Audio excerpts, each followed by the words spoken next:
Hello and welcome to Formula Phil. Alright guys, how we doing? We're doing a short video today on F1's greatest comebacks after major injuries. One, Manuel Fangio. In 1952 at Monza, he rolled his motor, nosed the tail a good few times, broke his neck, had to take off the whole rest of the season, then when fully recovered, came back to win 4 of his 5 World Championships. Next is Graham Hill. In 1969 at Watkins Glen, Hill was thrown from his car and he shattered both of his legs. Spent the next couple of months in recovery in a wheelchair, but he was back in the 1970 South African Grand Prix. He actually returned on crutches and had to be lifted in and out of the car. Hill raced in F1 for several more years, but never again with the same success. Now, Niki Lauda. Lauda was seriously injured in a crash in the 1976 Nürburgring Grand Prix. Severe crash in which his Ferrari burst into flames. He came close to death after inhaling toxic fumes and suffering severe burns. He was actually given the last rites from a priest. He survived and recovered enough to race again just 6 weeks later. He lost the title narrowly to James Hunt in 1976, but came back to win the World Championship in 1977 and again in 1984. Next is Johnny Herbert. Herbert was known as the up-and-coming star of the mid-80s, up until his 1988 crash at Brands Hatch at a Formula 3000 race. This was a major crash, and a double impact left both of his feet barely hanging on by a thread. After multiple surgeries and months of rehabilitation, he went on to drive in F1 in 1989 for Benetton.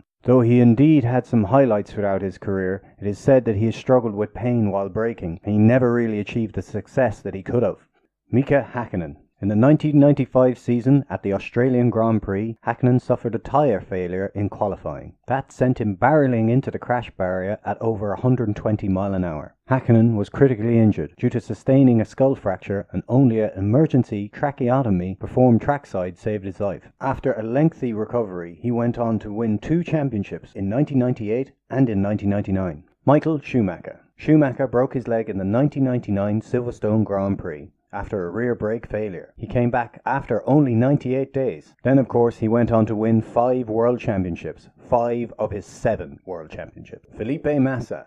In the 2009 Hungarian Grand Prix, Massa was struck by a spring that fell off Barrichello's brawn. The impact KO'd him. The spring pierced through his helmet and fractured his skull and nearly blinded him. After serious brain surgery, he returned to racing in 2010, retired from Formula 1 in 2017, and now races in Formula E. And finally, Robert Kubica. Kubica looked to be coming into his own and was tipped to drive for Ferrari in 2012, if it hadn't been for a crash in Andorra Rally in 2011. He was seriously injured, in which his right forearm was partially severed. A long, lengthy recovery, and in 2018, Kubica was announced to be driving for Williams in the upcoming 2019 season, and Formula Phil wishes them the best and hope he does well. Well, that's it. I suppose honourable mentions are Jackie Stewart at Spa in 1966 had a major incident. Mansell had some serious shunts in his time. Have I forgot any others? If you can think of them, put them in the old comment section. And if you like the videos, please like and subscribe.